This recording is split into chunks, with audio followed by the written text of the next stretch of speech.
Sebelum lebih jauh mempelajari tentang metabolisme, terlebih dahulu kalian harus memahami tentang enzim. Karena enzim ini berperan sangat penting dalam proses metabolisme, baik dalam katabolisme maupun dalam anabolisme. Maka, mari kita simak penjelasan tentang enzim berikut ini. Ilmu yang mempelajari tentang enzim disebut dengan enzimologi. Dan komponen keseluruhan dari enzim disebut dengan holoenzim. Holoenzim tersusun dari dua komponen. Yang pertama disebut dengan apoenzim dan yang kedua disebut dengan kofaktor. Apoenzim adalah penyusun enzim yang berasal dari protein, sedangkan kofaktor penyusun enzim yang berasal dari non-protein. Dan kofaktor tersusun dari dua macam.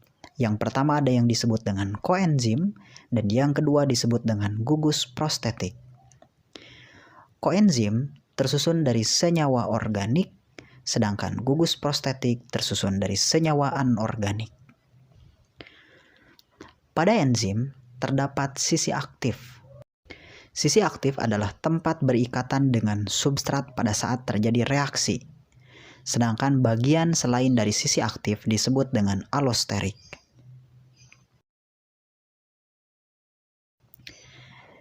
Enzim memiliki beberapa sifat. Yang pertama, karena enzim tersusun dari protein, maka enzim adalah protein. Sedangkan yang kedua, sifat dari enzim yaitu termolabil, artinya dipengaruhi oleh suhu. Sedangkan yang ketiga, berperan sebagai biokatalisator atau untuk mempercepat suatu reaksi. Suatu reaksi, jika tanpa menggunakan enzim, maka membutuhkan waktu yang lama. Tetapi, jika suatu reaksi menggunakan enzim, maka reaksi tersebut akan berlangsung jauh lebih cepat dibandingkan tanpa enzim. Yang keempat, sifat enzim yaitu spesifik. Artinya, enzim hanya bekerja untuk substrat tertentu saja. Yang kelima, bekerja bolak-balik atau reversible. Karena enzim bisa berperan untuk menyusun suatu substrat atau bisa berfungsi untuk memecah suatu substrat. Selanjutnya, enzim tidak ikut bereaksi karena peranan enzim di sini hanya untuk mempercepat reaksi. Selain itu, enzim juga berfungsi untuk menurunkan energi aktivasi. Untuk memecah suatu substrat, maka memerlukan energi yang disebut dengan energi aktivasi atau energi bebas. Jika suatu reaksi tanpa menggunakan enzim, maka membutuhkan energi yang lebih tinggi dibandingkan dengan reaksi yang menggunakan enzim. Karena jika suatu reaksi yang menggunakan enzim, maka akan menurunkan energi aktivasi. Jadi energi yang digunakan jauh lebih sedikit dibandingkan tanpa enzim. Berdasarkan cara kerjanya, kerja enzim dibedakan menjadi dua macam. Yang pertama ada teori lock and key atau yang disebut dengan teori kunci gembok. Menurut teori lock and key, sisi aktif dari enzim bersifat spesifik dan tidak fleksibel. Maka, bentuk enzim dengan bentuk substrat memiliki bentuk yang spesifik sampai menghasilkan produk yang berasal dari substrat. Tetapi bentuk enzim atau enzim tidak ikut bereaksi. Kemudian yang kedua, teori induced fit atau teori kecocokan yang terinduksi. Berbeda dengan teori lock and key, menurut teori induced fit ini, sisi aktif dari enzim bersifat fleksibel.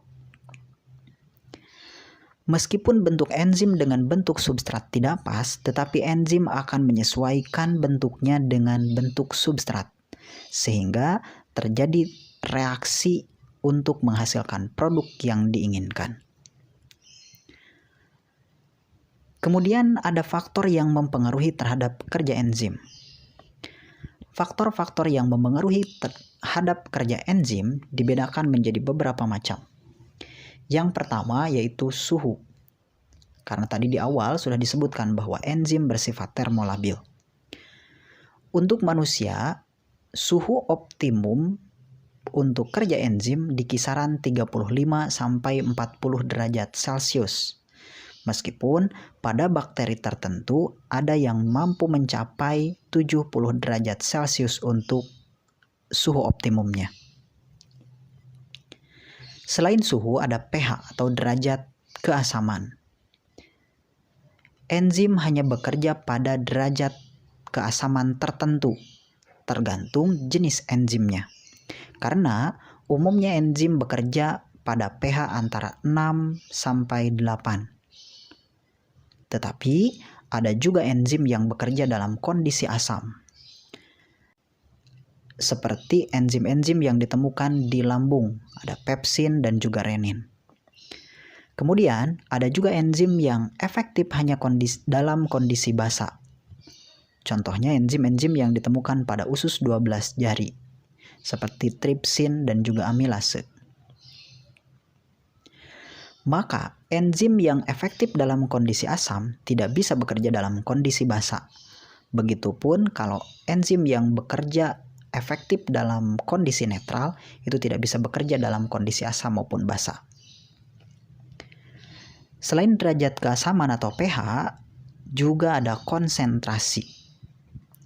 Konsentrasi di sini kita bedakan menjadi dua macam. Yang pertama ada konsentrasi enzim dan yang kedua ada konsentrasi substrat.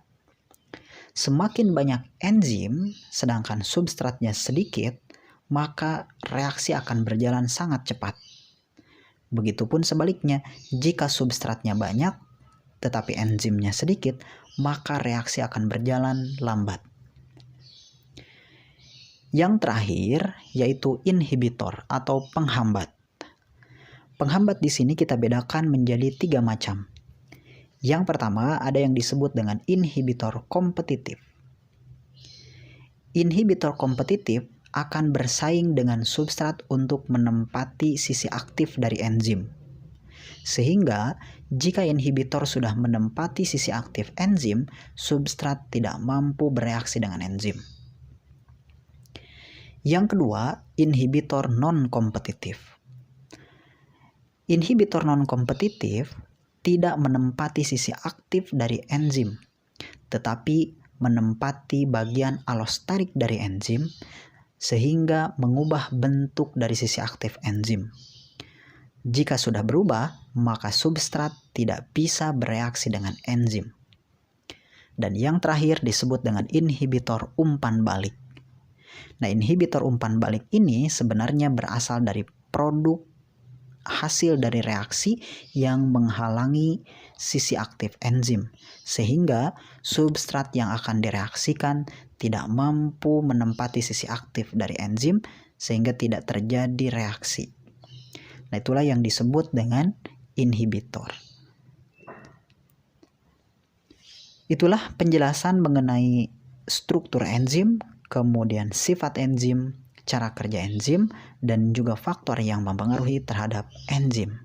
Selanjutnya nanti kita akan bahas tentang metabolisme, baik yang katabolisme dan juga anabolisme. Dan pastikan kalian sudah subscribe channel ini. Terima kasih.